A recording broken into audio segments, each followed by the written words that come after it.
So now you should have a good understanding of why story is so vital for creating great characters. And you know that if you want to add story, all you need to do is ask and answer questions. Hopefully by now you've had a chance to try out this technique through the class project. And if you haven't, that's totally fine, but I highly recommend it. Just as with anything else, practice makes a big difference. So even just the 20 minutes that you would put into this can really start to give you the benefits of working with story on characters.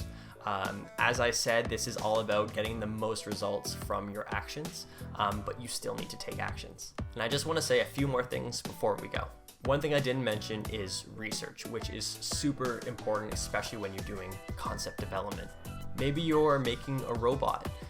Rather than just drawing what you can kind of think up or just drawing what you've seen other people do, if you actually take some time and look at how machines function, some history of robotics, maybe even study the pseudoscience of Star Wars robots, these are all things that are going to yield very interesting results for your drawing.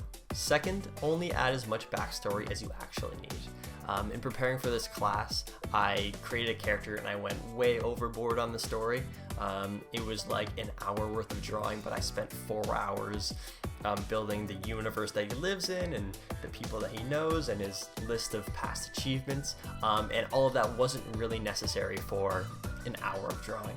When I spoke to Andrew Kolb about this, he mentioned that your character lives and dies in your illustration.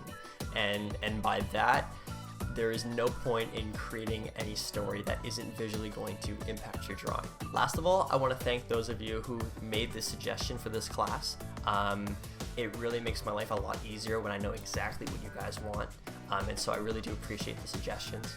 And then those of you who participated in the drawing experiment, thank you so much, because that went really, really well, and I had a lot of fun looking at your drawings.